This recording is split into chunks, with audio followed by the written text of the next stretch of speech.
तो अभी हम लोग स्टार्ट करेंगे कलर कोडिंग, या आप ऐसे बोल सकते हो। नाम दे देते हैं हम लोग रेजिस्टेंस कोड।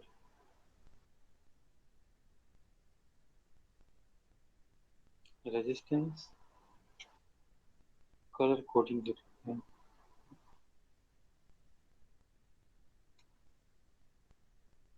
ठीक है। आप किसी भी रेजिस्टेंस को देखोगे जो मार्केट में मिलता है, जो प्रैक्टिकल है, सो उसका स्ट्रक्चर कुछ इस टाइप का होता है। एक ऐसा रहेगा और इसके दो एंड ऐसे निकले रहते हैं। ऐसे रेजिस्टेंस आपको देखने को मिलेगा।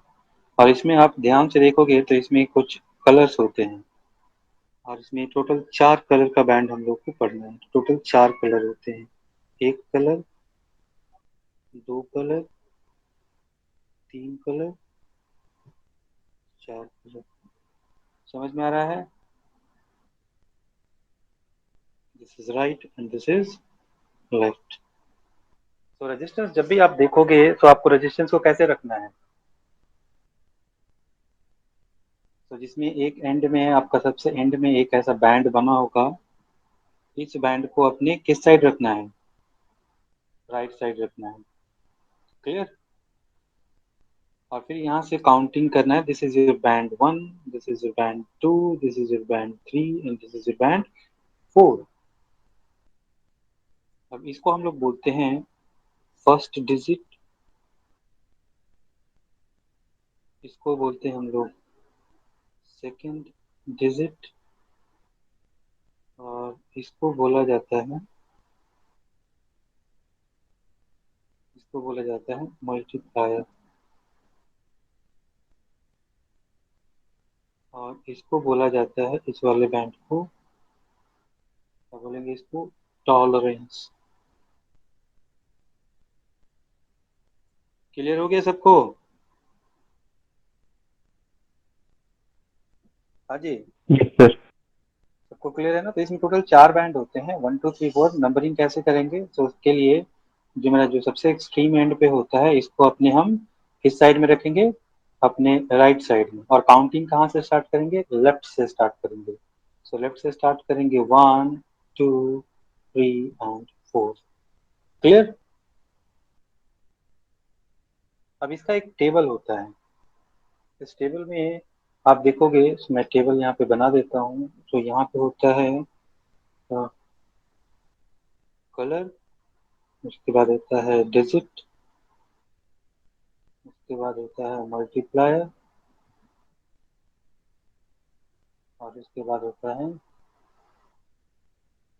टॉलरेंस। तो कितने तरह के कलर हो सकते हैं? तो ऐसा आपका टेबल बनेगा।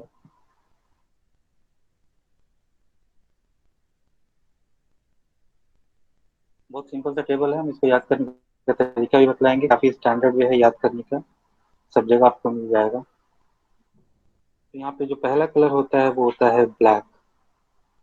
दूसरा जो होता है वो होता है brown.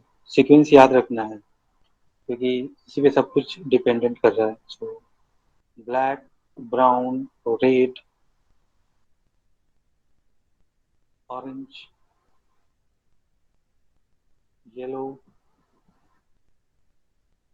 Green, blue,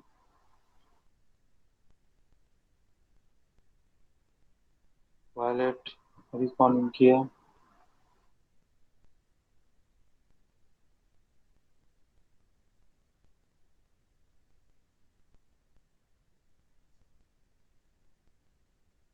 violet. Violet के बाद हम लोग यूज करेंगे ग्रे।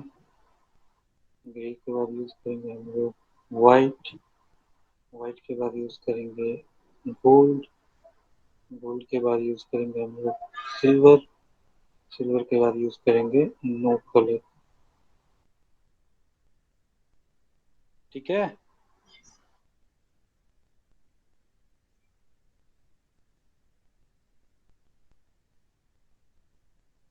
अब वैल्यू कैसे कैसे रखेंगे हम लोग?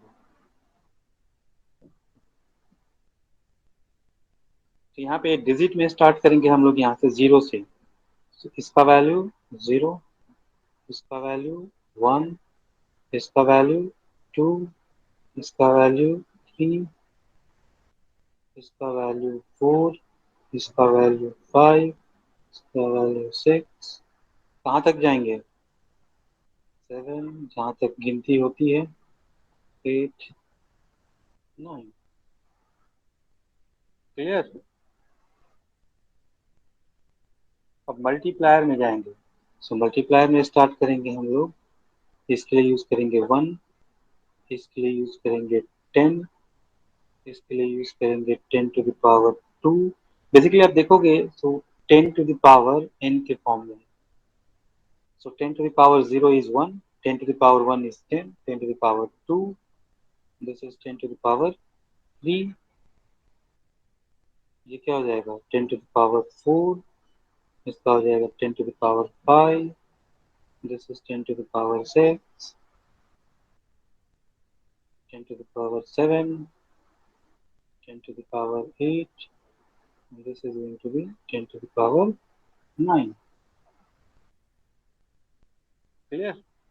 अब इसका जो है गोल्ड और सिल्वर का आता है टॉलरेंस। तो गोल्ड का टॉलरेंस होता है 5%, सिल्वर का टॉलरेंस होता है 10%। यदि कोई कलर ना हो तो उसको बोलते हैं हम लोग 20%। बात समझ में आई?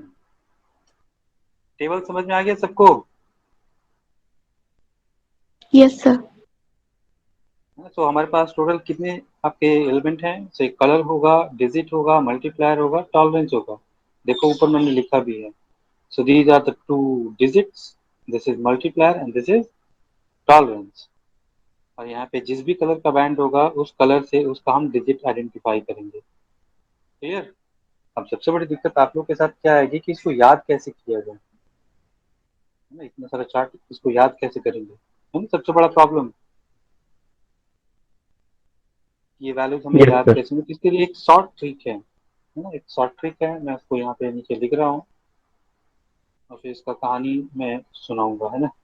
सो इसमें क्या करेंगे हम लोग, सबका पहला लेटर ले लेंगे, सबका कुछ कुछ ये है ना, और यहाँ से एक कहानी बनाएंगे, एक सेंटेंस बनाएंगे। और उस सेंटेंस को याद रखेंगे और वहां से वैल्यू लिख लेंगे। जिसके लिए सेंटेंस क्या है? इसके लिए सेंटेंस है the B Roy of Great Britain has very good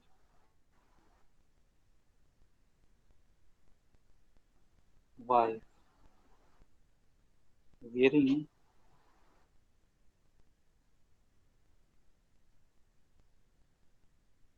gold and silver necklace। Statement याद हो गया? हाँ जी। यस कहानी सर। क्या है? BB Roy of Great Britain has very good wife wearing gold and silver necklace. ये आपको सब जगह मिल जाएगा, कहीं भी मिल जाएगा। ये इतना स्टैंडर्ड है।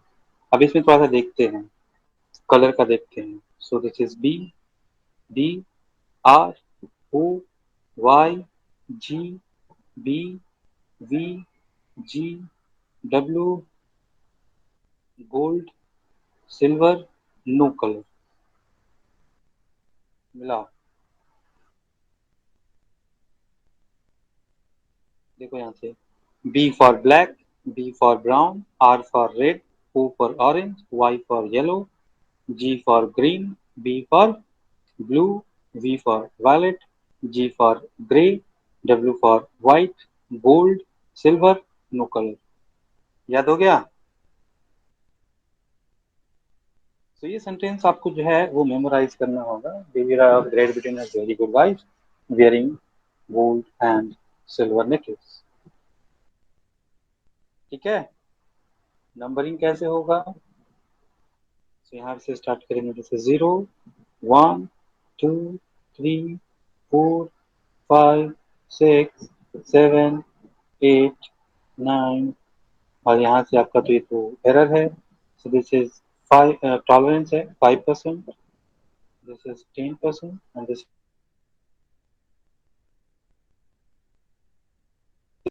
मल्टीप्लायर लिखना होगा तो क्या करना होगा, 10 का पावर 0, 10 का पावर 1, 10 का पावर 2, तो केवल इतना यूज कर लेना। यही पूरा का पूरा स्टोरी है। पूरा स्टोरी दिमाग में बैठ गया। तो मैं फिर से आता हूँ। ऐसा रेजिस्टेंस दिखेगा जिसमें आपको ये 4 बैंड दिखाई देंगे। चारों बैंड के जो है वो अपने अपने मतलब हैं। तो जो पहला लेफ्ट हैंड से जो पहला स्टार्ट होगा वो मेरा पहला डिजिट देगा, जो दूसरा होगा वो दूसरा डिजिट देगा, जो तीसरा होगा वो मल्टीप्लायर होगा, और जो चौथा होगा वो टॉलरेंस होगा। और इस तरीके से हम लोग किसी भी रेजिस्टेंस का वैल्यू इस टेबल की सहायता से लिख सकते हैं।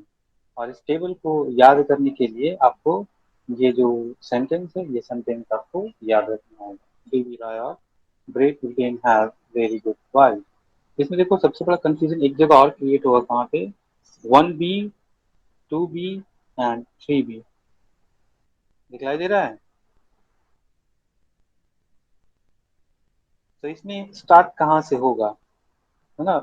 पहला बी जो है वो क्या है, तो यहाँ पे आपको 2 कलर हैं, ये 2 कलर आपको याद रखना होगा। तो पहला मेरा ब्लैक आएगा, दूसरा मेरा ब्राउन आएगा। क्लियर। अरे हाँ या यस ना, सर। सबको क्लियर है ना। Yes sir. चलिए तो हम एक एग्जांपल लें। एक एग्जांपल लेते हैं।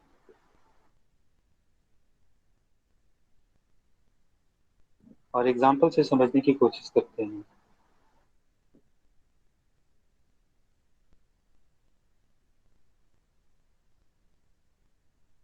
ये एक रेजिस्टेंस है। पहला इसमें से ब्राउन कलर कौन सा है, तो ब्राउन कौन सा होगा। चलो मैं अब इसमें से कलर नहीं चुनूंगा, आप लोग कलर देख लेना, मैं नाम लिख दूंगा कलर का। सबको मैं ब्लैक से लिख रहा हूँ। तो this is first colour, this is second strip, this is third strip. चौथा स्ट्रिप काफी दूर होता है। क्लियर। पहला जो है इसका कलर दिया हुआ है आपको, let's assume that this is brown. जो दूसरा कलर है इसको मान लेते हैं हम, ये है येलो। तीसरा मान लेते हैं कि ये है ग्रीन। और ये चौथा मान लेते हैं, क्या मान मान लो गोल्ड। ये 4 कलर आपको दिखलाई दे रहा है इस रेजिस्टेंस पे। तो इस रेजिस्टेंस का वैल्यू कितना है, तो इसका वैल्यू हम लोग कैसे लिखेंगे। तो पहला है ब्राउन। तो ब्राउन कहाँ पे आता है, देखो तो, ब्राउन। तो ब्राउन का यूनिट क्या है, 1 है डिजिट ब्राउन के लिए। Yes sir. तो ब्राउन के लिए 1 है, सो ब्राउन के लिए हम लिखेंगे 1। येलो के लिए, येलो के लिए 4। कहाँ गया, येलो, येलो, येलो के लिए 4। तो यहाँ पे दूसरा डिजिट क्या लिखेंगे, 4। और फिर क्या है हमारा, ये तीसरा बैंड किसके लिए है, इट्स अ मल्टीप्लायर। और मल्टीप्लायर कौन है, ग्रीन। देखो तो ग्रीन का मल्टीप्लायर, सो ग्रीन इज 5, 5 का multiplier 10 to the power 5 into 10 to the power 5। अब ये है टॉलरेंस गोल्ड है, सो प्लस माइनस, टॉलरेंस को हम लोग प्लस माइनस। और गोल्ड का कितना होता है, 5%।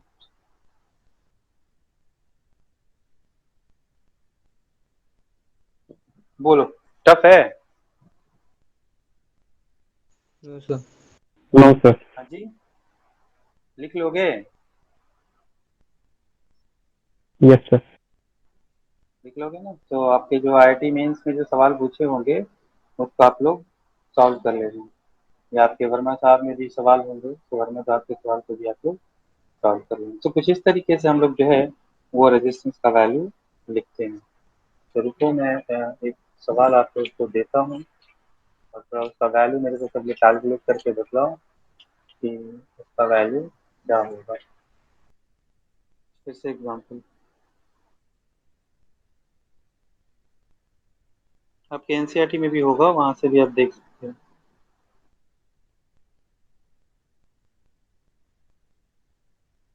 सवाल कभी कभी घुमा के भी देता है ना।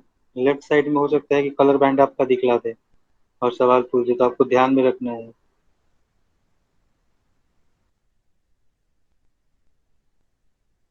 सो ये कह लेते हैं इसको रेड, ब्राउन, येलो, सिल्वर। चलो बतलाओ इसका वैल्यू, फटाफट सब लोग बतलाइए। 21 into 10 to the power 4 plus minus 10%. हाँ जी बताइए, 21 into 10 to the power 4, हाँ, प्लस माइनस 10%. 10%। बाकी लोग? यस सर, सेम है। सेम है। Yes sir. तो इसका मतलब समझ में आ रहा है? 10% का वैल्यू का मतलब, मैं थोड़ा इसका डिटेल में जाता हूँ, है ना।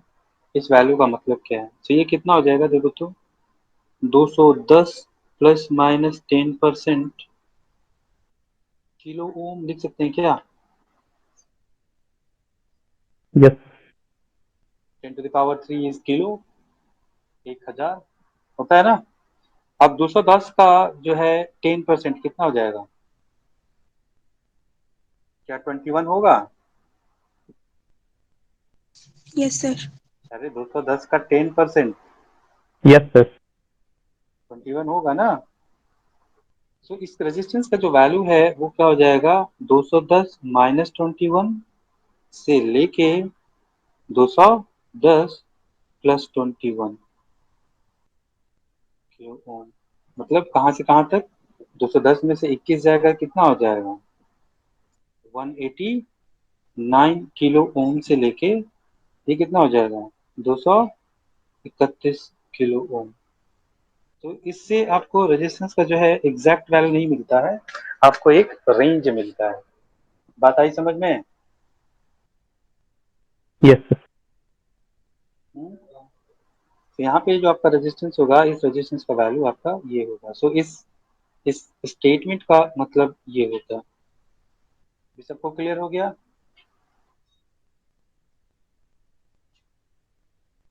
Yes, हाँ जी। sir. तो बस इसमें इतना ही था, आपका जो कलर कोडिंग बस इतना ही कुछ जो है वो आपको पढ़ना था। अब हम लोग अगला जो है अपना सबसे इंटरेस्टिंग चैप्टर स्टार्ट करेंगे, which is magnetism. Very, very important and is very interesting. So, so magnetism. तो मैग्नेटिज्म स्टार्ट करते हैं। सो मैग्नेटिज्म में हम लोग कुछ एक्सपेरिमेंट करते हैं, है ना, और उस एक्सपेरिमेंट को हम लोग थोड़ा सा आइडेंटिफाई करेंगे कि कैसे पता चला कि हमारे पास मैग्नेटिक फील्ड नाम का कोई चीज होता है ना। So how it is going to be identified. So हम लोगों ने क्या किया, हम लोगों ने नहीं, जिन साइंटिस्ट ने भी किया है, उन्होंने क्या किया, एक्चुअली ये किया हुआ था बायोट सावर्ट साहब का। तो एक ऐसा एक वायर लिया जिसमें करंट आई पास कर रहा था। ठीक है, स्टेटमेंट को ध्यान से सुनिएगा सब लोग। तो एक वायर लिया गया जिसमें करंट आई पास कर रहा था, और इसके बगल में एक पॉजिटिव चार्ज रख दिया गया। क्या रखा गया? कैसा चार्ज रखा गया? Positive charge. Positive charge, plus Q. एक पॉजिटिव चार्ज रख दिया गया। तो देखा गया कि इस पे कोई फोर्स नहीं लगा। तो जब ये क्यू कैसे था, क्यू जब रेस्ट में था तो इस पे फोर्स क्या लग रहा था? फोर्स क्या था? जीरो। ये देखा गया। मतलब यहाँ पे मैंने चार्ज को ला के रख दिया, तो चार्ज पे देखा कि कोई फोर्स नहीं है। बट यदि हम इस वायर में देखें तो इसमें तो इलेक्ट्रॉन वगैरह है ना, चार्ज है। तो चार्ज है तो हमारे दिमाग में क्या स्ट्राइक करेगा? चार्ज है तो इलेक्ट्रिक फील्ड होना चाहिए। और यदि इलेक्ट्रिक फील्ड है तो इस चार्ज पे तो फोर्स लगना चाहिए था। बट चूंकि इस चार्ज पे कोई फोर्स नहीं लग रहा है, तो इसका मतलब हम क्या बोल सकते हैं कि यहाँ पे ई नेट जो है वो जीरो है। यदि कुछ भी ई का वैल्यू होता, तो इस ई के वैल्यू के कारण एफ पे क्या होता, क्यू, एफ का वैल्यू क्या होता है, क्यू इंटू ई, क्योंकि चार्ज तो इसके पास है। यदि यहाँ पे इलेक्ट्रिक फील्ड होता तो इस चार्ज पे कोई ना कोई फोर्स लगता। Yes yes sir. और नो? तो इस स्पेस में कहीं भी इस चार्ज को रखा गया, हर एक जगह पे, बहुत सारी जगह पे रखा गया, और सब जगह यही चीज पाया गया कि this value is going to be zero. So we concluded from this value that we have E is equal to zero at every point. तो यदि ऐसा हमारा रिजल्ट आया, दिस इज एक्सपेरिमेंटल थिंग, है ना? ये पूरा का पूरा कैसा था, एक्सपेरिमेंटल था। जब ये E is equal to zero आया, बट हमारे पास ये पता है कि चूंकि ये वायर है, तो वायर में हमारे इलेक्ट्रॉन्स तो होते हैं, तो इलेक्ट्रॉन्स की वजह से तो यहाँ पे इलेक्ट्रिक फील्ड होना चाहिए था। तो क्या कोई एक्सप्लेन कर सकता है कि why and how this E is going to be equal to zero? Anyone who is going to explain why this is E is going to be equal to zero at every point? तो यदि हम थोड़ा सा यहाँ पे conclusion लें कि इसमें से कोई सा भी एक एलिमेंट ले, थोड़ा सा भी, है ना, यहाँ से यहाँ तक, so this wire is going to be made up of atoms, है ना? और जो भी एटम्स होंगे वो न्यूट्रल होंगे,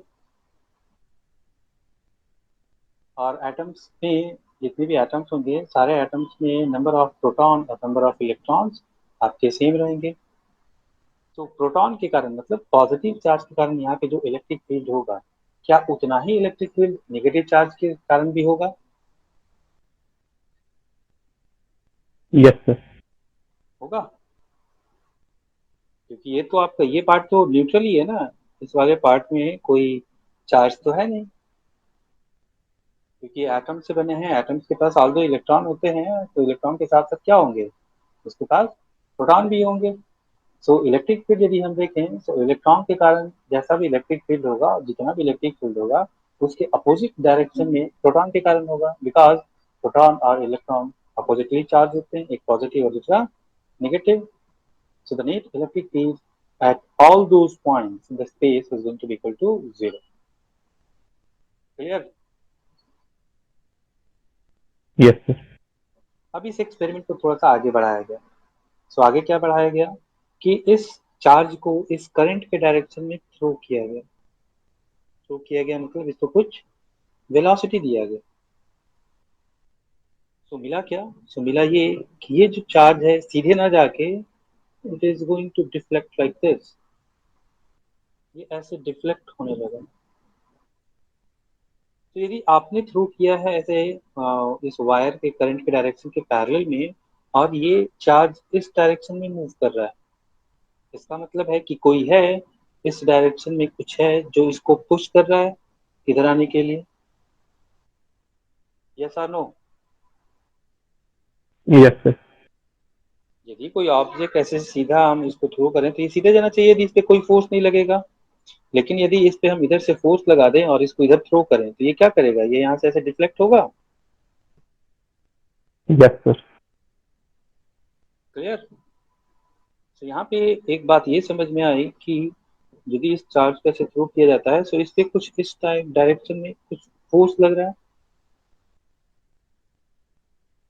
तो यहाँ से क्या क्या बातें निकल के आई कि यदि किसी चार्ज को यहाँ पे रख दें, यहाँ पे यदि हम रख रहे हैं, तो उस पर कोई फोर्स नहीं लग रहा, मतलब इलेक्ट्रिक फील्ड जीरो है। तो इलेक्ट्रिक फील्ड यदि अभी जीरो है तो कभी भी जीरो होगा। क्लियर? लेकिन जैसे ही हम इसको कुछ वेलोसिटी दे रहे हैं, तो इस पे एक फोर्स काम करने लग रहा है, और ये फोर्स, मतलब यहाँ पे यदि फोर्स लग रहा है तो यहाँ तो कुछ दिखलाई नहीं दे रहा है, तो यहाँ पे कोई ना कोई फील्ड प्रेजेंट होगा। जैसा हमारा इलेक्ट्रिक फील्ड होता है, which is not visible. Yes sir. Charge पे हमारा इलेक्ट्रिक फील्ड फोर्स लगाता है ना, तो विजिबल तो होता नहीं है, हम लोग बस मान लेते हैं कि यहाँ पे एक फील्ड है जो चार्ज पे फोर्स लगाता है, क्योंकि ये बिना फिजिकल कांटेक्ट के फोर्स लगता है, कोई फिजिकल कांटेक्ट इनके बीच में नहीं होता। सो जहाँ पे फिजिकल कांटेक्ट नहीं होता है तो वहाँ पे हम लोग क्या एज्यूम करते हैं कि यहाँ पे कोई फील्ड है। जैसे चार्ज पे फील्ड आपका फोर्स लग रहा था तो वहाँ पे बोलते थे कि यहाँ पे इलेक्ट्रिक फील्ड है, इसलिए इलेक्ट्रिक फील्ड जो है इस चार्ज पे फोर्स लगा रहा है। ग्रेविटेशन में बात करते थे कि एक बॉल को हमने हवा में छोड़ दिया तो वो नीचे की तरफ आने लगा, मतलब वहाँ पे ग्रेविटेशनल फील्ड है। अब यहाँ पे मैंने एक चार्ज को थ्रो किया तो उस पर भी एक फोर्स लगने लगा, मतलब यहाँ पे भी कोई फील्ड है। And that field is called क्या? Magnetic field. बात समझ में आई?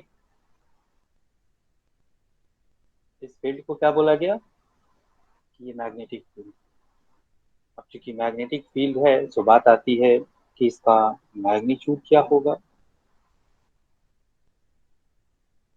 मैग्नीट्यूड का मतलब स्ट्रेंथ, मजबूती क्या होगी। दूसरा बात क्या आएगा कि क्या इसका कोई डायरेक्शन वगैरह भी है,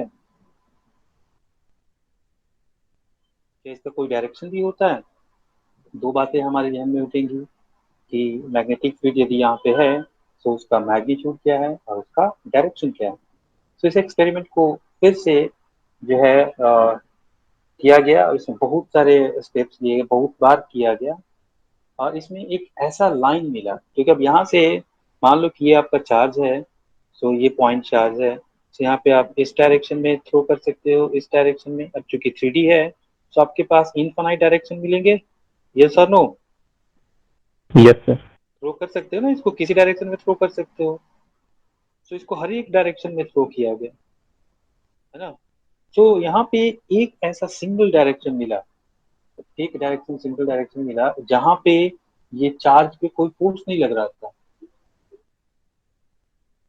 जैसे यहाँ पे हम लोग अभी इस डायरेक्शन में थ्रो किए हम लोग, तो इससे फोर्स लगा तभी तो ये बेंड हुआ, तो हमने बोला कि इससे फोर्स लग रहा होगा। लेकिन इस पूरे स्पेस में एक लाइन ऐसा मिला जहाँ पे इस पे यदि हम थ्रो करें तो ये चार्ज बिना डिफ्लेक्शन के इसी स्ट्रेट लाइन पे चलता चला जाएगा। बात समझ में आई? Yes So sir. we got a single straight line or a single direction। Direction में अब इसमें तो दो डायरेक्शन आपके पॉसिबल हैं, ऊपर भी हो सकता है, इस डायरेक्शन में भी हम थ्रो कर सकते हैं। डायरेक्शन अभी क्लियर नहीं है, हमें क्या क्लियर है, एक लाइन क्लियर है। या तो आप इसमें इधर से थ्रो करो या इधर से थ्रो करो, तो जो हमारा चार्ज पार्टिकल है पॉजिटिवली चार्ज, पॉजिटिव चार्ज, ये डिफ्लेक्ट नहीं होता है। बात समझ में आई? तो हम यहाँ से एक स्टेटमेंट क्या करेंगे, we got a line, a line along which charge does not experiences any force। ठीक है? And that line is called, that line is, that line is the direction of magnetic field। इसको मान लिया गया। कहानी समझ में आ रहा है? Yes sir. हाँ जी। सो कौन सा लाइन हमारा होगा, तो एक ऐसा लाइन जिसके अलोंग यदि हम किसी चार्ज को थ्रो करते हैं और वहां पे चार्ज में कोई डिफ्लेक्शन नहीं होता है, मतलब वो अपने रास्ते पे ये सीधे सीधे, यदि इसको मैंने ऊपर की तरफ थ्रो किया तो ये इधर ही चला जाएगा। हम बोलेंगे कि यहाँ पे जो मैग्नेटिक फील्ड का डायरेक्शन है वो इस डायरेक्शन में मेरा मैग्नेटिक फील्ड है। क्लियर? और इस मैग्नेटिक फील्ड को हम लोग इंडिकेट करते हैं एक सिंबल बी से। अब इसका डायरेक्शन भी होता है, तो इट्स अ फैक्टर क्वांटिटी। ठीक है? और इस बी को हम लोग बोलते हैं, इसको बहुत सारा चीज बोला जाता है, इसको magnetic induction factor, magnetic induction factor, this is very popular name. और सिंपल छोटा में बोलते हैं, so this is magnetic induction. उससे भी छोटा में बोले हम लोग बोलते हैं मैग्नेटिक फील्ड। बात समझ में आई? तो Yes, magnetic sir. Induction vector, magnetic induction, magnetic field, ये सब एक ही है। होता है ना, आप लोग भी बोलते हो ना, किसी को प्यार से कुछ कुछ बोलते रहते हो, नाम को तोड़ मरोड़ के। तो कुछ ऐसा ही मैग्नेटिक फील्ड के साथ भी हुआ। इसको एक्चुअल इसका नेम है मैग्नेटिक इंडक्शन वेक्टर। इसको हम लोग मैग्नेटिक इंडक्शन भी बोलते हैं, इसको हम लोग मैग्नेटिक फील्ड भी बोलते हैं। तो हमको डायरेक्शन पता चल गया, यस और नो, कि डायरेक्शन इसका कौन सा होगा। बात समझ में आ रही है? हाँ जी, मैग्नेटिक फील्ड के डायरेक्शन के बारे में किसी को कोई डाउट है तो बतलाओ। अब यहाँ पे है ना, अब इसको ऊपर देख सकते हो आप, इसको दाहिने साइड, लेफ्ट साइड, स्क्रीन के अंदर, स्क्रीन के ऊपर, स्क्रीन के अंदर भी अलग अलग एंगल्स पे तो बहुत सारे इनफाइनाइट डायरेक्शन होंगे। जैसे इसको थ्रो किया गया तो हमें मिला एक डायरेक्शन जहाँ पे ये चार्ज डिफ्लेक्ट होता है, और उस डायरेक्शन को छोड़ के, मतलब उस लाइन को छोड़ के देखा जाए तो आप किसी डायरेक्शन में थ्रो करोगे तो वो डिफ्लेक्ट होगा। किधर डिफ्लेक्ट होगा ये बात का बात है, ये हमारे बायोट सावर्ट साहब आएंगे और वो बतलाएंगे ये जो चार्ज है वो किधर डिफ्लेक्ट होगा। बात समझ में आई? Yes, sir. क्लियर? अब बायोट सावर्ट साहब ने इसके मैग्नीट्यूड के बारे में बात किया, अभी हम लोग बात करेंगे। तो इसका मैग्नीट्यूड जो है वो कैसे निकालेंगे, इसका मैग्नीट्यूड का कैलकुलेशन क्या होगा। तो मैग्नेटिक फील्ड का कुछ बैकग्राउंड ऐसा था, इस फोर्स के बारे में भी बात करेंगे आगे। So this force is going to be proportional to the amount of charge you have taken. This force is proportional to the velocity by which you have thrown this charge, and this is going to be proportional to v, and this is also proportional to obviously the magnetic field present at this point v, and this is also proportional to the angle between magnetic field and the velocity. So angle between v and b, इसको हम लोग आगे देखेंगे, सभी बात नहीं करेंगे। तो यहाँ से एक्चुअली में फॉर्मूला जो बनता है F is equal to Q V B, and this is sine of theta. तो आगे हम लोग देखेंगे, इस फॉर्मूला को लेके आएंगे क्या होता है और कैसे होता है। तो सबसे पहले अभी हम लोग जो स्टार्ट करेंगे वो स्टार्ट करेंगे बायो सावर्ट्स लॉ।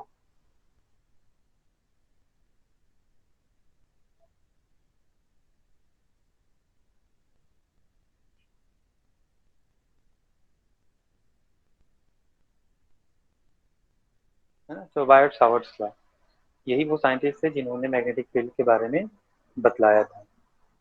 और इन्होंने बताया कि किसी कंडक्टर में, अब मतलब मैग्नेटिक फील्ड जो है वो कैसे जनरेट होता है, तो हमने क्या देखा यहाँ पे, यहाँ पे देखा कि एक वायर में यदि करंट आपका फ्लो कर रहा है तो इसकी वजह से यहाँ पे हमें मैग्नेटिक फील्ड दिखलाई दे रहा है। लेकिन ये मैग्नेटिक फील्ड जो है ये फोर्स किस पे लगाएगा, ये चार्ज पार्टिकल, मतलब जो चार्ज पार्टिकल हैं वो यदि मोशन में होंगे तभी ये फोर्स लगाएगा। लेकिन इलेक्ट्रिक फील्ड के साथ क्या है, इलेक्ट्रिक फील्ड के साथ ऐसा कुछ कंडीशन नहीं है। इलेक्ट्रिक फील्ड यदि है तो चार्ज चाहे रेस्ट में हो चाहे वो मोशन में हो वो हमेशा फोर्स लगाएगा। लेकिन मैग्नेटिक फील्ड के साथ क्या प्रॉब्लम है, मैग्नेटिक फील्ड के साथ है कि यदि स्पेस में कहीं पे मैग्नेटिक फील्ड है, सो वो यदि कोई चार्ज वहां पे रखा हुआ है और वो रेस्ट में है, सो रेस्ट में रहेगा तो उसको कोई फोर्स नहीं लगाएगा। लेकिन जैसे ही आप उस चार्ज को वेलोसिटी दीजिएगा मैग्नेटिक फील्ड एक्टिव हो जाएगा और ये फोर्स लगाना शुरू कर देगा। बात समझ में आई? सो क्या बेसिक डिफरेंस है इलेक्ट्रिक फील्ड और मैग्नेटिक फील्ड में? So electric field always acts on the charge, whether that charge is going to be at rest or in motion. But the magnetic field, in contrast of electric field, this is going to apply or act on the charged particle when it is in motion. Clear? Magnetic field कब काम करेगा, जब charge motion में होगा। Electric field कब काम करेगा, वो किसी भी समय काम करे चाहे वो मोशन में हो या ना हो।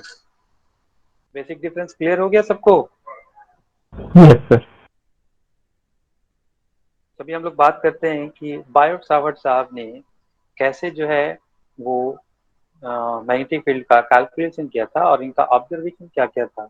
सो इन्होंने एक जो है कंडक्टर लिया, मान लेते हैं इस टाइप का कंडक्टर ले लिया, और इस कंडक्टर में हमारा करंट आई पास कर रहा है, और इसके कारण इन्होंने इसमें बोला कि चलो ठीक है, इसमें एक एलिमेंट ले लेते हैं। इस छोटे से एलिमेंट के कारण कोई पॉइंट यहाँ पे P है। सो इस पॉइंट P पे इस element, let's say the length of this element is dl। इस एलिमेंट के कारण, और let's say the distance is r। सो इस एलिमेंट के कारण यहाँ पे जो मैग्नेटिक फील्ड है वो क्या होगा। तो ये था इनका कैलकुलेशन, और इन्होंने अपने एक्सपेरिमेंट से क्या पाया कि ये जो यहाँ पे जो हम लोग बी निकालेंगे, this B is going to be proportional to this dl। कितना बड़ा लेंथ आपने लिया है ना। This B is also proportional to the current passing through this wire. This B is also proportional to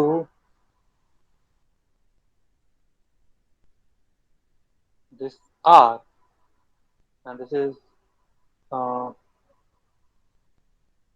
not r, this is going to be inversely proportional to r, r square।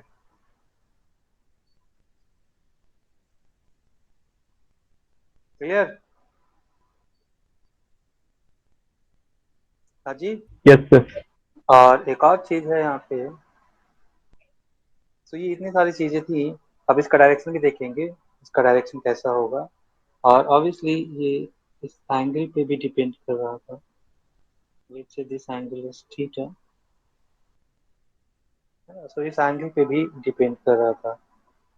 सो ये इसके sign of angle पे depend कर रहा था। So sine of theta,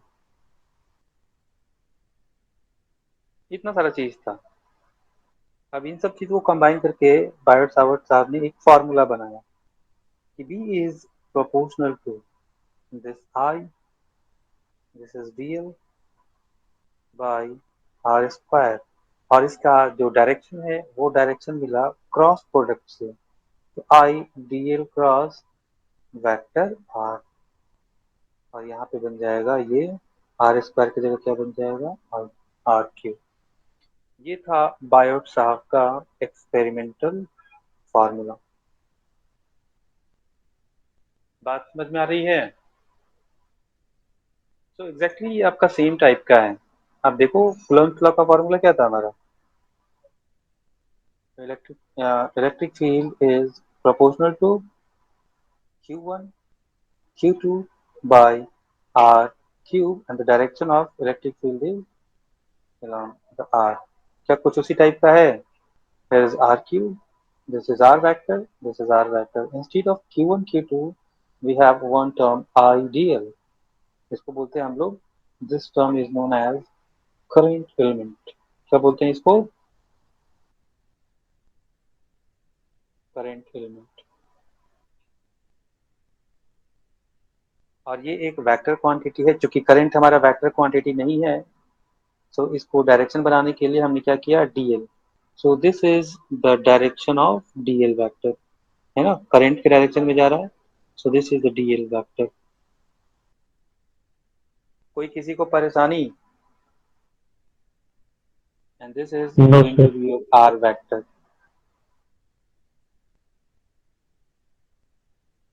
clear. So ये था Biot Savart साहब का। अब यहाँ से प्रोपोर्शनलिटी यदि हटाते हैं, सो प्रोपोर्शनलिटी हटाने पे एक कांस्टेंट आएगा k। So k i dl cross vector r by r cube, ये वैल्यू आया। प्रोपोर्शनलिटी कांस्टेंट है, k क्या है, प्रोपोर्शनलिटी कांस्टेंट है, और k का वैल्यू जो है इन्होंने बताया कि 1/4 pi epsilon not c square होता है। इसमें यहाँ पे k का वैल्यू क्या होता है, electric field is equal to from k times q1 q2 vector r by r cube. What is the value of this k, याद है, 1/4 पाई एप्सिलॉन नॉट। और यहाँ पे इन्होंने के का वैल्यू कितना बतलाया मैग्नेटिक फील्ड के केस में बायोट सावर्ट साहब ने बोला कि इसका वैल्यू होगा 1/4πε0 सी स्क्वायर। इसके बाद एक और टर्म डिफाइन किया गया, उसको बोला गया म्यू नॉट। जैसे यहाँ पे एप्सिलॉन नॉट क्या होता है, एप्सिलॉन नॉट को क्या बोलते हैं, परमिटिविटी ऑफ वैक्यूम, यस और नो। ऐसे Yes, ही sir. एक और टर्म डिफाइन किया गया मैग्नेटिक फील्ड में और इसको क्या बोला गया, परमियाबिलिटी ऑफ वैक्यूम। क्लियर। अब इसको डिफाइन कैसे किया गया, इसको डिफाइन किया गया 1/ε0 सी स्क्वायर। यहाँ पे जो टर्म दिखाई दे रहा है ना, ये वाला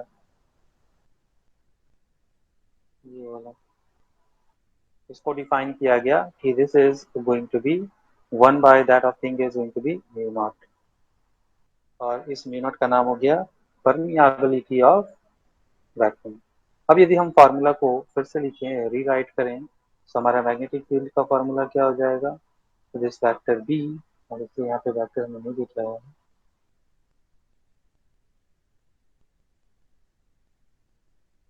vector B is equal to mu naught by 4π I cross vector r by r cube. This is what is the formula of calculating the magnetic field, and this is known as Biot-Savart's law. किसी को कोई confusion? No, sir. हाँ जी. What is the value of this mu naught? So the value of this mu naught is 4π into 10 to the power -7. अभी unit पे भी आएंगे, इसका unit क्या होगा। तो पहले हम लोग बात करते हैं कि b का यूनिट क्या होगा। तो b का जो यूनिट होता है वेबर तो मीटर स्क्वायर, और इसको हम लोग क्या बोलते हैं, टेस्ला। ये एसआई यूनिट हो गया।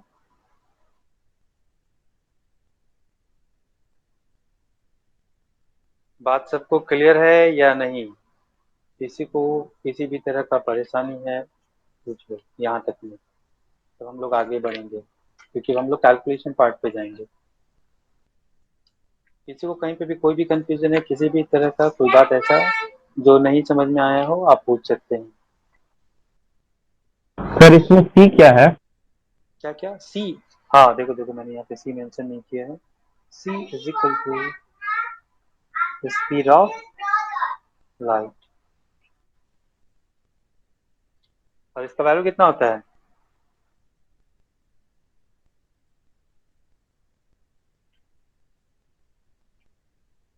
इस फॉर्मूला पे भी आईआईटी मेंस में या आपके मेडिकल में बहुत बार सवाल पूछा जा चुका है, और इसका यूज कहाँ पे करते हैं, सो डायमेंशनल फार्मूला कैलकुलेट करने के लिए। ठीक है या नहीं। Yes sir.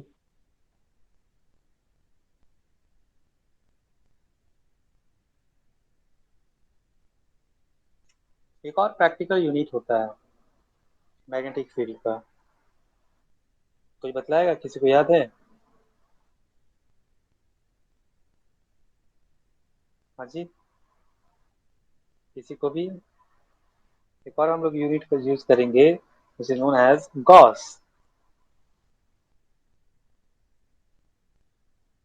क्योंकि ये टेस्ला जो है ना, ये काफी बड़ा यूनिट होता है,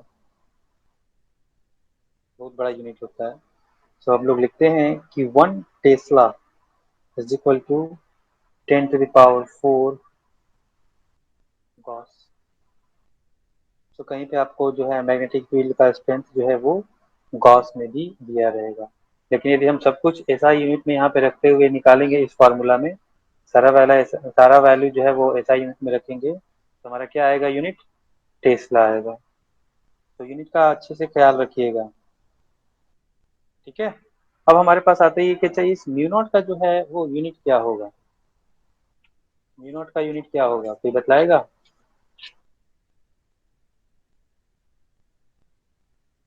हाँ जी, म्यू नॉट का यूनिट बतलाओ बतलाओ देख के, फॉर्मूला से देखो। देखो यहाँ से बी का यूनिट क्या हो जाएगा, टेस्ला।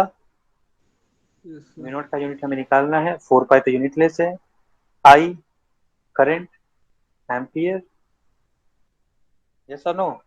डीएल का यूनिट मीटर, ऊपर में आर का यूनिट मीटर, नीचे में मीटर क्यूब। तो ये कैंसिल ये कैंसिल ये कैंसिल, सो मिनट का यूनिट क्या हो जाएगा, जल्दी बोलो। टेस्ला मीटर पर एम्पियर, यस और नो। Yes sir. हो जाएगा, तो यहाँ पे अब यूनिट लिख दें, टेस्ला मीटर पर एम्पियर, किसका यूनिट है ये, म्यू नॉट का। ये वैल्यू आपको याद रखना है, 4 पाई इंटू 10⁻⁷, या इसको शॉर्ट में आप ऐसे बोल सकते हो, we have the value of mu naught by 4 pi as 10⁻⁷। और इसका भी यूनिट क्या होगा, वही चीज होगा क्योंकि 4 पाई से डिवाइड किया है, सो टेस्ला मीटर पर एम्पियर। जैसे हम लोग इलेक्ट्रोस्टैटिक में पढ़ते थे ना कि के का वैल्यू कितना होता है, 9 इंटू 10⁻⁹, और यूनिट क्या था, हाँ जी, के का यूनिट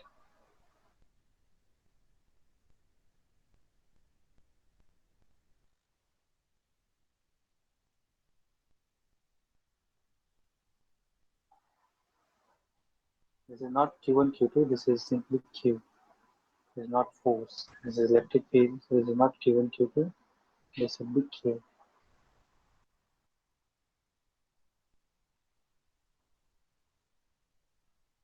अजी क्या होगा, देखो यहाँ से फॉर्मूला से,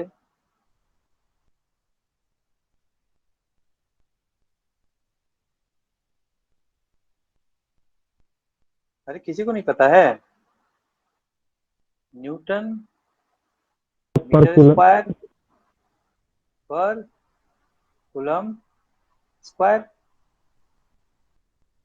नहीं यस सर। यही होगा ना। तो जैसे इसका वैल्यू था 9 इंटू 10⁻⁹, यहाँ पे क्या है, सिंपल 10⁻⁷। बात आई समझ में। तो ये है हमारा वेक्टर फॉर्म। यदि हम इसका मैग्नीट्यूड के फॉर्म में इसका वैल्यू लिखे तो क्या लिखेंगे, डी का वैल्यू लिखेंगे mu naught by 4 pi into I, और क्रॉस प्रोडक्ट क्या होता है, A cross B, A cross B क्या होगा, ए बी साइन थीटा, यही होता है ना। तो I DL sine theta by are square, एक आर हमने कैंसिल आउट कर दिया ऊपर नीचे से। So this is what is the magnitude of B. बात समझ में आई या नहीं? चलो थोड़ा सा नोट्स पे आते हैं। कोई आज रिप्लाई नहीं आ रहा है, ये टॉपिक पसंद नहीं आ रहा है? आ रहा है sir.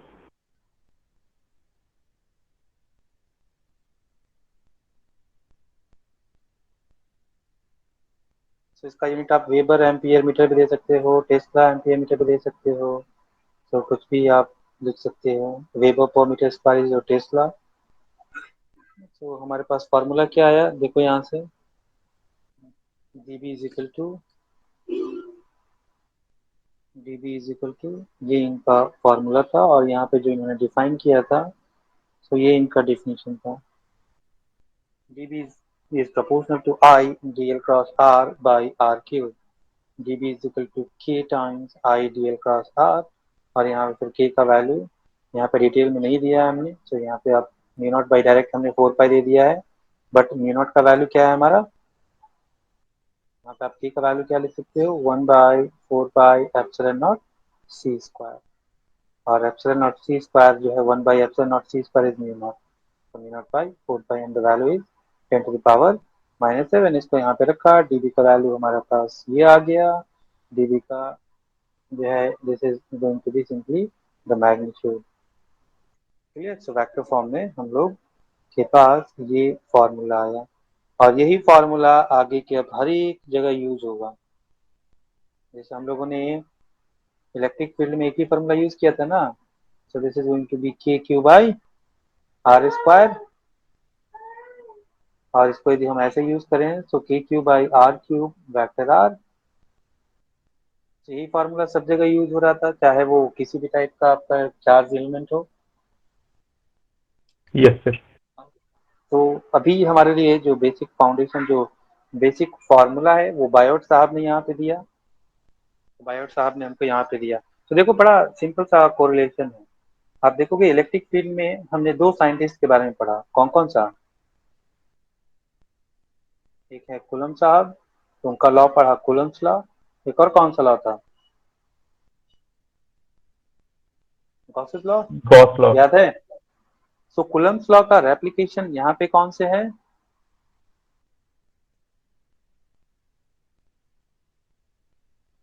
Biot Savart's law, exactly same है, सब कुछ सेम उसी तरीके से चलेगा, कोई चेंज नहीं।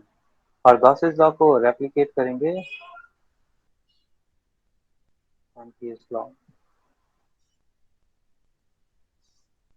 ठीक है, इसके बारे में हमने इंट्रोडक्शन में लिखा हुआ होगा, Ampere's law, Biot Savart's law, बस यही दो लॉ आपका जो है इस पूरे मैग्नेटिज्म में पढ़ना है, और इनके जो है ना मेहनत से हम लोग आगे बातों को क्लेरिफाई करेंगे। तो जैसे हमने इलेक्ट्रिक फील्ड में भी यही दो लॉ पढ़ा है, कूलम्स लॉ पढ़ा है और गॉसेस लॉ पढ़ा है, और कुछ पढ़ा है क्या, नो सर।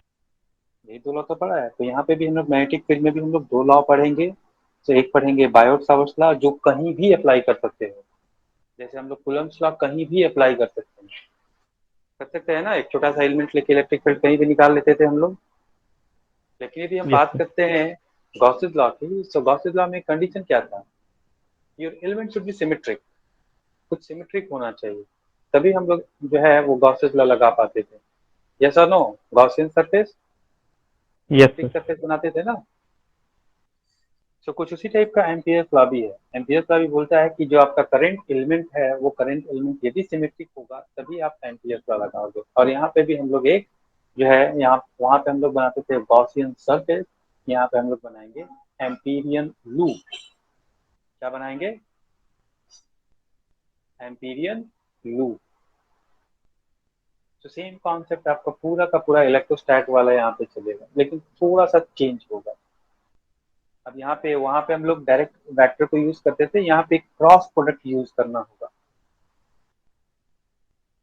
तो यहाँ पे जो हमारा पहला स्टेटमेंट स्टार्ट हो रहा है, जो पहला कैलकुलेशन स्टार्ट हो रहा है, field due to straight current carrying wire, और उसमें कंडीशन क्या लेंगे, when the wire is of finite length. याद है इलेक्ट्रोस्टैट में ये हम लोगों ने डिस्कस किया था। Yes, yes sir. sir. हाँ जी, फाइनाइट लेंथ है, और इस पे चार्ज यदि आपको दिया हुआ है, लीनियर चार्ज डेंसिटी लैम्डा है, तो इसके कारण जो है एक ऑर्बिट पॉइंट हमने निकाला था, पॉइंट पी आर डिस्टेंस पे लोकेटेड है, तो यहाँ पे इलेक्ट्रिक फील्ड निकाला था।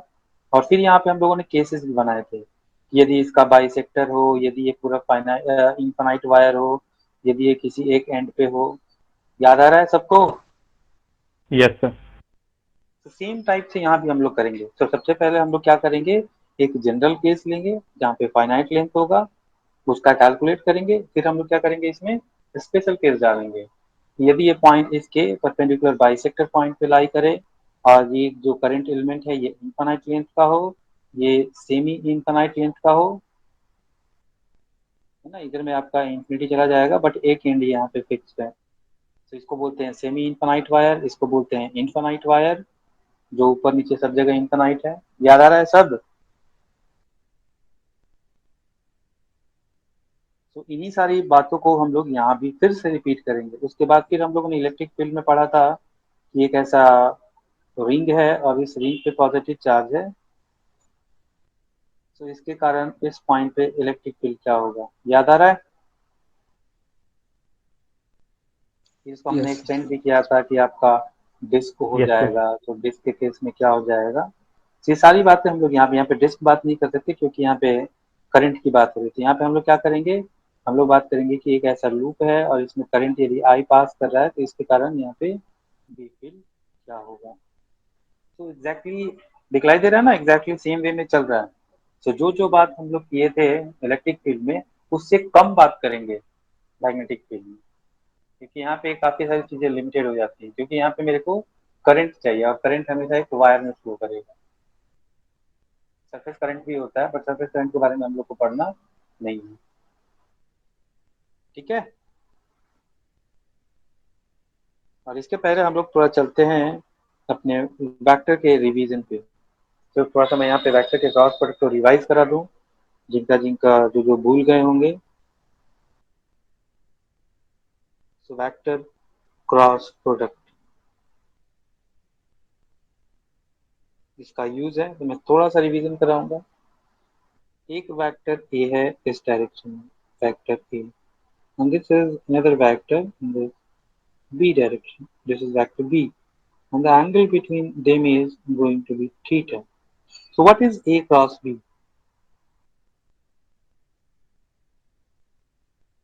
जल्दी बोलो,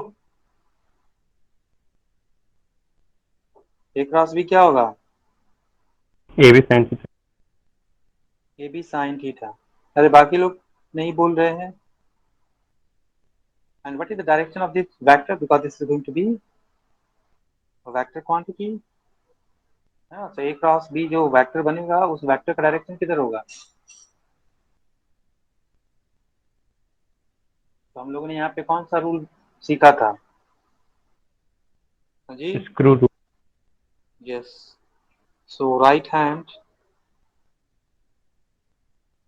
स्क्रू रूल। तो देखो, तो यहाँ पे स्क्रू कहाँ से कहाँ घुमाना है, ए से बी की तरफ।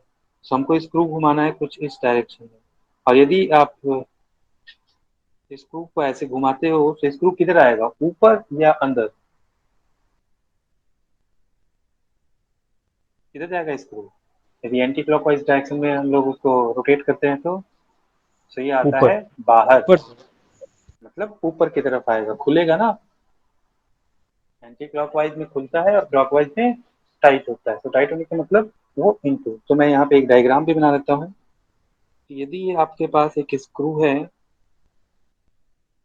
इस टाइप का स्क्रू है, और इसको आप यदि एंटी क्लॉकवाइज डायरेक्शन में मूव करते हो, और दूसरा एक स्क्रू है, ऐसे नहीं बनाते, ऐसा और अच्छा से बना देते हैं।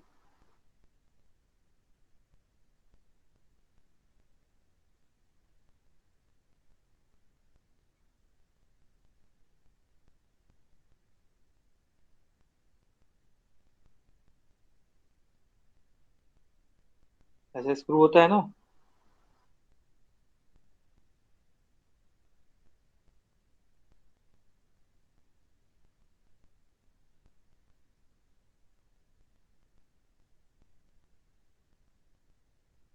तो इसको हम क्लॉकवाइज में घुमा रहे हैं, इसको एंटी क्लॉकवाइज।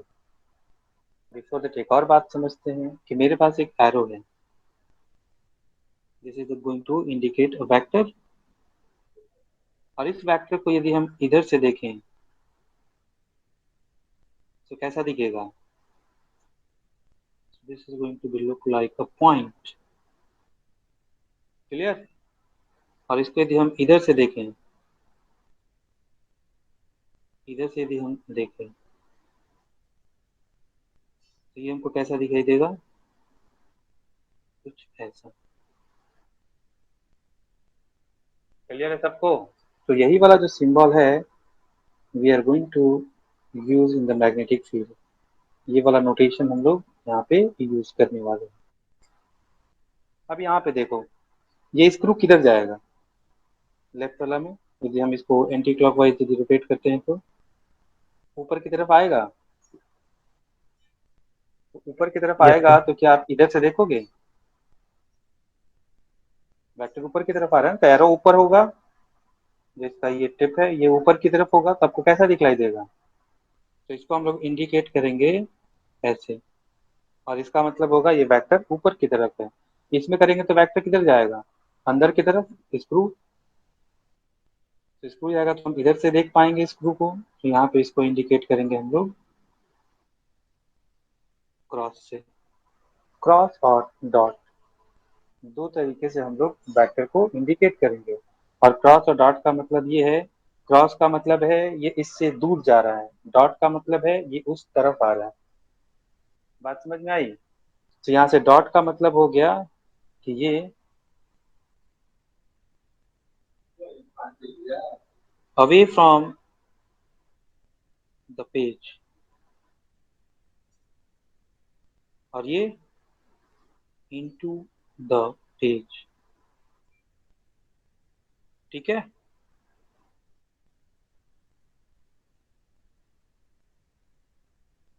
बात समझ में आ रही है सबको या नहीं?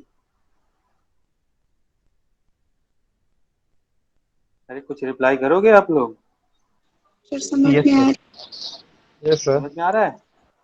है। हाँ तो रिप्लाई कर दिया करो।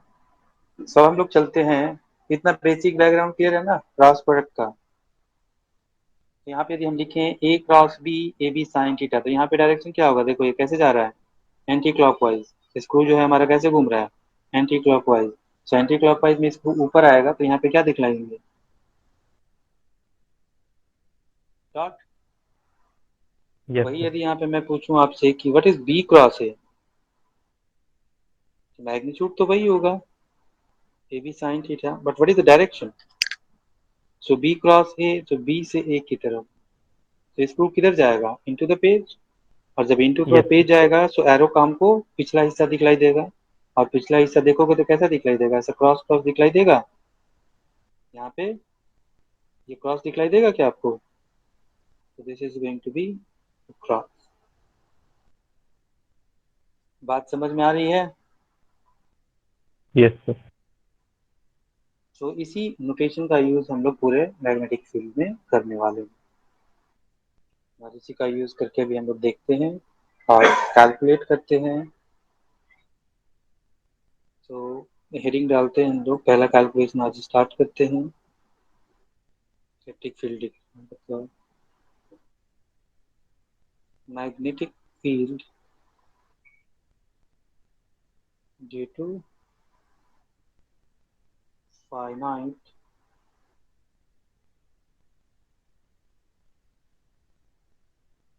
Length of current carrying wire.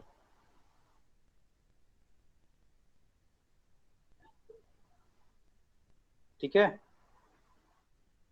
तो हमने एक फाइनाइट लेंथ का वायर ले लिया,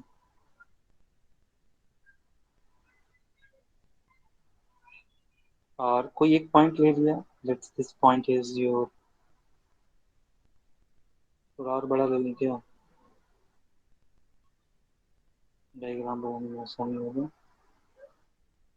so this point is your P, और इस पी का जो डिस्टेंस है, परपेंडिकुलर डिस्टेंस जो है, सो दिस इज आर। और ये इसका एक टिप यहाँ पे ऐसे एंगल बना रहा है, और दूसरा टिप जो है वो यहाँ से ऐसे एंगल बना है। So let's call this as theta one, this angle as theta two. और इसमें जो है मेरा करंट आई पास कर रहे हैं। Let's say this is a, this is b. इसके कारण, इस एलिमेंट के कारण, इसका फाइनाइट लेंथ है, इसके कारण इस पॉइंट पी पे हमें क्या निकालना है? मैग्नेटिक फील्ड निकालना। तो हम लोग क्या करेंगे? आप यहाँ पे थोड़ा सा फार्मूला देखोगे। सो फार्मूला में हमने क्या बोला है? This is it is going to be defined for the current element, है ना? ये करंट एलिमेंट के कारण, किसी करंट कैरिंग वायर के कारण आप डायरेक्टली नहीं निकाल सकते हैं। जैसे हम लोगों ने कूलम्ब्स लॉ में क्या पढ़ा था, कूलम्ब्स लॉ में क्या पढ़ा था हम लोगों ने कि कूलम्ब्स लॉ में जो चार्ज है आपके कंटिन्यूअस चार्ज डिस्ट्रीब्यूशन है, सो कंटिन्यूअस चार्ज डिस्ट्रीब्यूशन के केस में हम लोग जो है डायरेक्ट कैलकुलेट नहीं कर सकते, हम लोग क्या लेते हैं, पॉइंट चार्ज बनाते हैं। सो पॉइंट चार्ज के लिए क्या करते हैं, एक छोटा सा एलिमेंट लेते हैं, बोलते हैं कि this is going to very very small and we are going to assume that this is going to be treated as a point charge. वैसे ही बायोट सावर्ट्स में हम लोग डायरेक्ट नहीं कैलकुलेट कर सकते, हम लोग एक छोटा सा एलिमेंट लेंगे और उस छोटे से एलिमेंट को हम लोग बोलेंगे कि this is the current element, और इसके कारण हम किसी पॉइंट पे जो है वो मैग्नेटिक फील्ड कैलकुलेट करेंगे। और उसके बाद फिर क्या होगा अगला प्रोसेस, इंटीग्रेट। तो प्रोसेस एग्जैक्टली वैसा ही होगा जैसा हम लोगों ने इलेक्ट्रिक फील्ड में किया था, बट यहाँ पे चेंज क्या होगा, थोड़ा सा चेंज आएगा कि यहाँ पे वेक्टर है, और वेक्टर है तो उसका डायरेक्शन भी होगा। तो मैं एक यहाँ पे एक छोटा सा एलिमेंट ले लेता हूँ, let's say this element is your dl. So what is the direction of dl vector? This is the direction of dl vector because the current is going to flow in this direction. And Yes, if I'm sir. going to draw the radius, so this is my radius vector.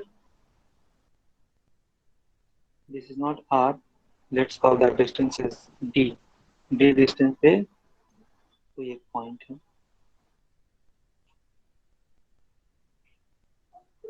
Clear.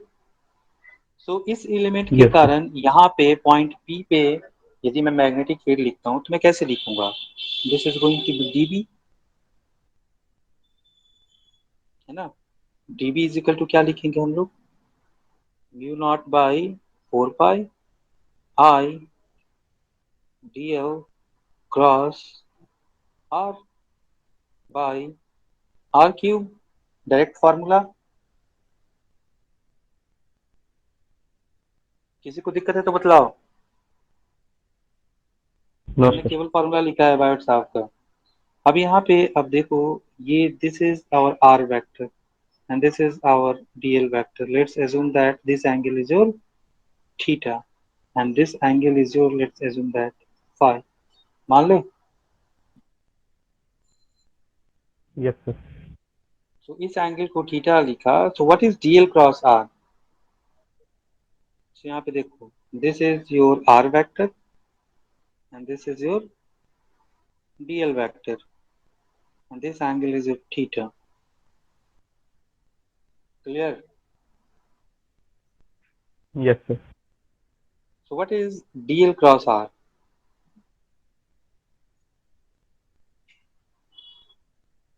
so लिखेंगे dl into r into sine of theta because the angle between them is theta, so sine theta, and what is the direction?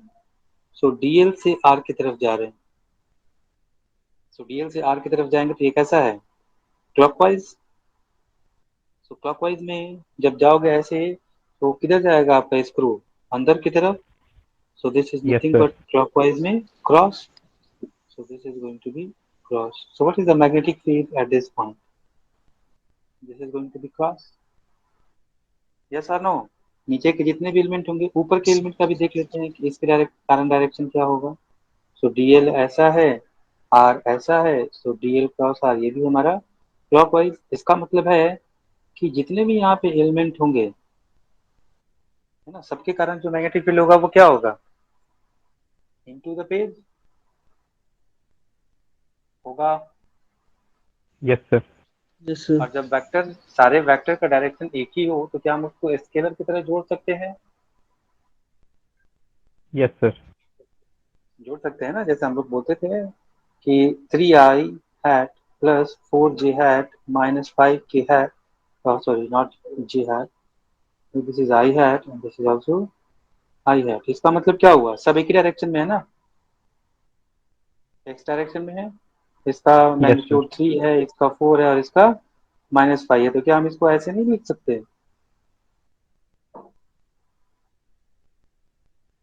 लिख सकते हैं ना। सो Yes, ऐसे sir. ही यदि यहाँ पे देखें तो ऐसा क्रॉस प्रोडक्ट है, तो सारे के सारे नीचे की तरफ हैं, तो सबको हम लोग स्केलर की तरह ऐड कर सकते हैं, Yes, sir. जैसा no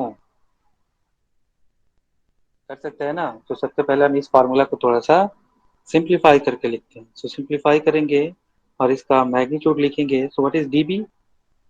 dB is equal to mu naught by 4 pi I dl r sin theta by r cube. देख लो।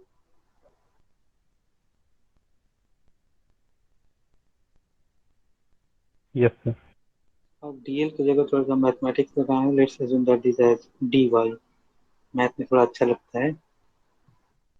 dl तो हम लोग यूज नहीं करते हैं, तो मान लिया आ गया कि ये जो हमारा एलिमेंट है ये क्या है?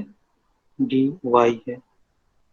सो दिस इज dy और ये इस पॉइंट से y डिस्टेंस पे है। क्लियर? Yes sir. किसी को कोई कंफ्यूजन है यहाँ पे?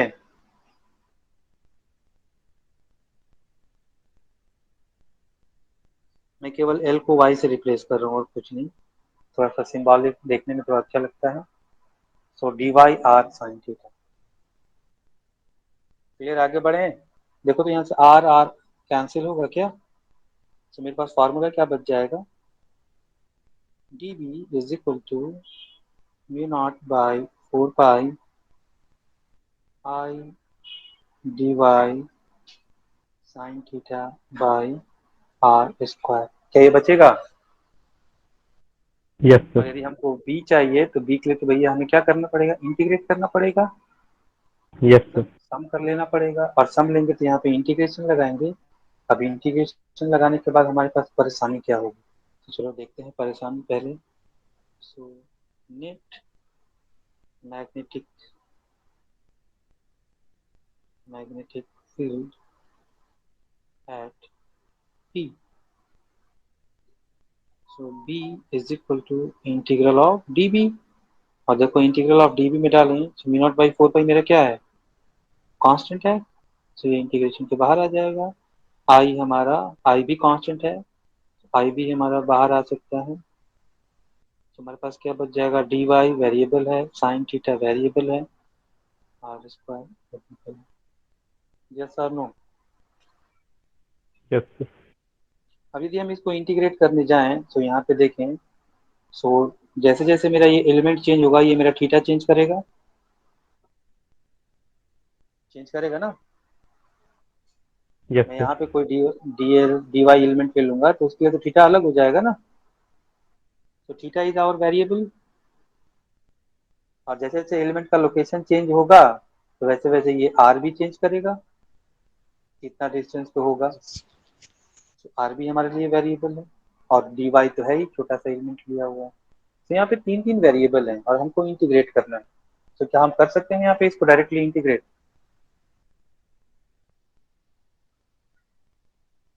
नहीं कर सकते। सारे वेरिएबल को एक वेरिएबल में लेके जाना होगा, तभी हम इसको इंटीग्रेट कर सकते हैं। यस मैं सर। बोलूँ कि आप इंटीग्रेट करो d x by y square, कर लोगे? No sir. D x by x square का इंटीग्रेशन हमें पता है, तो हमको वाई को एक्स के टर्म में लिखना होगा। बात समझ में आ रही है मैं क्या बोल रहा हूँ? यस अब सर। Yes, यहाँ पे sir. तीन तीन वेरिएबल है, एक है डी वाई, दूसरा है थीटा और ये आर। और एलिमेंट को चेंज करने पे तीनों चेंज कर रहे हैं। सबसे पहले इन तीनों को मुझे एक वेरिएबल के फॉर्म में लाना होगा। तो ऐसा करने के लिए हम लोग क्या लगाते हैं? ज्योमेट्री, है ना। ज्योमेट्री का हेल्प लेके हम लोग रिलेशन निकालते हैं सारे वेरिएबल। तो यहाँ पे देखो क्या है। क्या मैं ऐसा लिख सकता हूँ क्या कि y by d is equal to tan of five?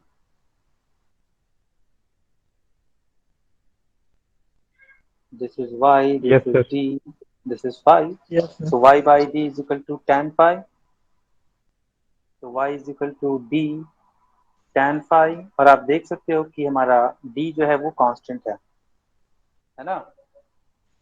Yes, five sir. हमारा वेरिएबल होगा एलिमेंट चेंज करने पे। तो यदि मैं इसको डिफ्रेंशिएट करूँ तो मैं क्या लिख सकता हूँ? dy is equal to d sec square five d five. Yes sir. लिख सकता हूँ क्या? तो dy को हमने फाइव के टर्म में लिख लिया। एक काम तो हो गया। मैं सही वेरिएबल आप थीटा को लिखते हैं। तो देखो तो थीटा फाई में कोई रिलेशन है क्या? This angle is your 90 degree, so we can write theta plus phi is equal to how much? 90 degree. Yes, sir. Yes, sir. Okay, this is theta and this is phi. So theta plus phi should be 90 degree because this angle is 90. So we can write theta is equal to 90 minus phi. 5. तो theta को भी हमने phi के term में लिख लिया। अब बात आता है तीसरा r। अब r के लिए क्या करेंगे? ये r है और ये d है और ये phi है। तो देखो तो r d phi में कौन रिलेशन आपको काम करेगा? क्या ये cos थीटा काम करेगा? What is cos phi? Cos phi is base by hypotenuse.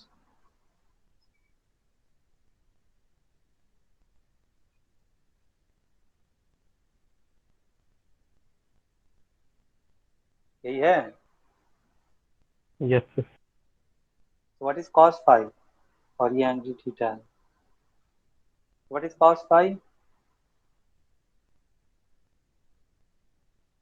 cos phi is d by r। Yes, लिख sir. सकते हैं क्या? d by r। So what is r? d sec phi।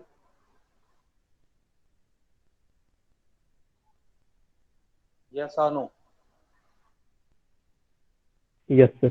Yes, sir. रख दे सारे values को। देखो मैंने ज्यादा कुछ किया नहीं है, मैंने बस केवल जो है सारे वेरिएबल को एक वेरिएबल में कन्वर्ट करने की कोशिश की है। अब यहाँ से b को लिखेंगे। So b is equal to mu naught I by 4 pi integration. चलो dy को रखते हैं। सो dy क्या है मेरा? d sec square pi d phi. Good. Sine of theta का वैल्यू रखें। So theta is 90 minus 5 divided by क्या लिखेंगे? Are square. आर स्क्वायर का मतलब डी स्क्वायर सेक स्क्वायर 5। किसी को कोई confusion? No, sir. D d sec square 5 sec square 5 क्या क्या बचा? तो mu naught I by 4 pi integration d sec 5 खत्म sign 90 minus theta.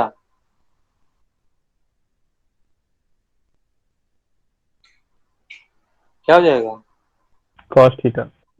cos phi d phi. D नीचे में बचा हुआ था, डी को हमने बाहर ले लिया। देख लो ये होगा क्या? देखो कितना सिंपल इंटीग्रेशन हो गया। अब तो कर ही सकते हैं ना। cos phi Yes, d sir. Phi एक ही वेरिएबल है। अब थोड़ा देखते हैं कि इसका लिमिट क्या होगा। तो what is the value of this phi for this element? तो देखो फाई का मेजरमेंट हमने कहाँ से स्टार्ट किया है? यहाँ से इस लाइन, ये हमारा रेफरेंस लाइन है। This is our reference line. तो यहाँ से ये एंगल फाई है। तो इस वायर को कवर करने के लिए ये एंगल कहाँ से कहाँ तक जाएगा? फाई का वैल्यू माइनस थीटा 1 से प्लस थीटा 2। याद है इलेक्ट्रिक Yes, फील्ड sir. में? तो इसका लिमिट कहाँ से कहाँ तक रखेंगे? माइनस थीटा 1 से प्लस थीटा 2। अरे हाँ की ना। Yes, sir. और cos फाई का इंटीग्रेशन क्या होता है? जल्दी बोलो। cos फाई का integration cos phi d phi minus sine phi. Yes, sir. Yes sir ना? नहीं sir. नहीं सर। Yes sir. क्या होगा? अब बाकी लोग Sin pi, sir. श्रेया। हाँ Sin pi. जय बोल रहा है। Sin pi होगा. जय है ना? Rachit. अच्छा रचित। तो this is going to be sine phi और इसका वैल्यू कहाँ से हो जाएगा? माइनस थीटा 1 से प्लस थीटा 2। रखे वैल्यू?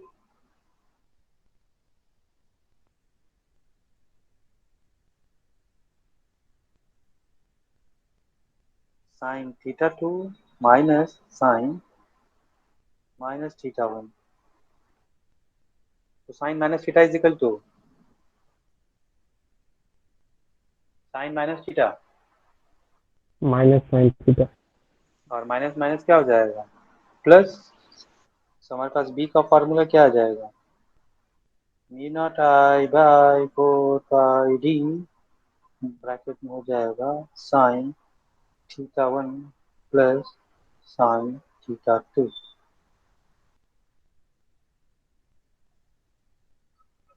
मतलब भारी है क्या या कुछ अलग है, क्या एग्जैक्टली वैसा ही नहीं चल रहा है जैसा हम लोग इलेक्ट्रिक फील्ड में किए थे? उसी टाइप का ना, केवल स्टार्टिंग में थोड़ा सा फर्क है। कहाँ पे थोड़ा सा फर्क है, ये वाला लाइन, क्योंकि यहाँ पे क्रॉस प्रोडक्ट है तो हमें बस यहाँ पे ख्याल रखना है, बाकी उसके बाद जो काम है, जो काम आप लोगों ने इलेक्ट्रिक फील्ड में कर रखा है वही काम करना है। यहाँ पे केवल इसका थोड़ा सा ख्याल रखना है, ये ख्याल यदि आपने ढंग से रख लिया तो फिर मैग्नेटिक फील्ड में कुछ भी नहीं है। और यहीं पे बच्चों को कंफ्यूजन होता है, यही वो एरिया है जहाँ पे कंफ्यूजन अराइज होता है और इसी में बच्चों को तकलीफ होती है। तो इसके लिए आपको क्या करना होगा, क्रॉस प्रोडक्ट को अच्छे से विजुअलाइज करना होगा। तो क्रॉस प्रोडक्ट का विजुअलाइजेशन जो है वो अच्छे से होना चाहिए। ठीक है, तो हमारा जो नीट मैग्नेटिक फील्ड आया, और इसका यदि हम डायरेक्शन की बात करें, सो वेक्टर बी को यदि हम इंडिकेट करें तो हमारा सारा वेक्टर का डायरेक्शन कहाँ पे था, देखो क्या था, क्रॉस। क्रॉस का मतलब ऐसा, क्लियर। अब मैं थोड़ा सा इसको ऐसे थोड़ा और इंटरेस्टिंग वे में थोड़ा देखते हैं कि यदि मेरे पास ये वायर है, कोई भी फाइनाइट वायर, सो इसके यदि राइट साइड में जाएंगे किसी भी पॉइंट पे, आप कहीं भी चले जाओ, कोई सा भी पॉइंट उठाओगे, सो हर एक पॉइंट पे जो आपको मैग्नेटिक फील्ड दिखेगा, मैग्नेटिक फील्ड का डायरेक्शन कैसा होगा, it is going to be cross. ठीक है, लेफ्ट साइड में, सो मान लो कि यहाँ पे पॉइंट है, सो कोई एलिमेंट लेके चेक कर लेते हैं, डायरेक्शन अपने आप पता चल जाएगा। So let's say this is element, और इसमें करंट ऊपर की तरफ जा रहा है, so this is our dl vector and this is our r vector, and what is the direction of b, so dl cross r, so this is our dl and this is our r। so देखो तो dl cross r किस direction में जा रहे हैं, anti clockwise. और anti clockwise में direction क्या होता है, एंटी क्लॉकवाइज घुमाओगे तो स्क्रू किधर आएगा, आपकी तरफ आएगा। so this is going to be indicated by this dot, yes or no। तो इधर में मैग्नेटिक फील्ड का डायरेक्शन किधर होगा, dot dot dot dot, clear. Yes sir. ठीक है, तो वायर के राइट साइड में देखोगे तो राइट साइड में आपका इनटू द पेज जाएगा, और जब इसके लेफ्ट साइड में आओगे तो लेफ्ट साइड में किधर आएगा, ऊपर की तरफ आएगा। आगे हम लोग देखेंगे कि यहाँ पे एक लूप बनता है, मैग्नेटिक फील्ड लूप बनाता है, और ये लूप यहाँ से इस डायरेक्शन में मैग्नेटिक फील्ड का डायरेक्शन होता है, तो ये यहाँ से ऐसे अंदर जाएगा और यहाँ से ये बाहर की तरफ आएगा।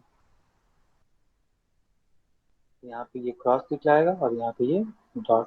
इसके बारे में भी हम लोग आगे देखेंगे जब एम्पियर्स लगा करेंगे। तो इसी टाइप के लूप को बोलते हैं एम्पीरियन लूप। बात समझ में आया,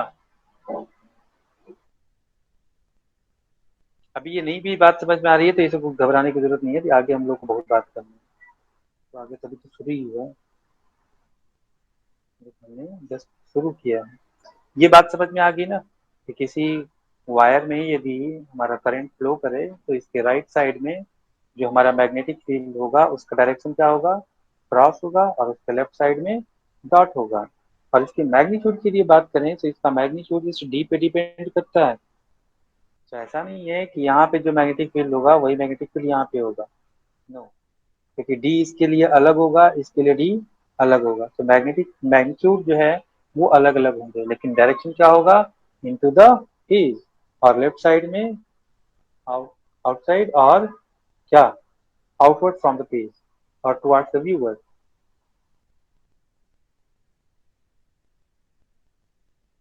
क्लियर? अरे हाँ की ना, कुछ बोल दिया करो। Yes sir. Yes, sir. अब बात करेंगे स्पेशल केसेस, और स्पेशल केसेस को हम लोग डिस्कस करेंगे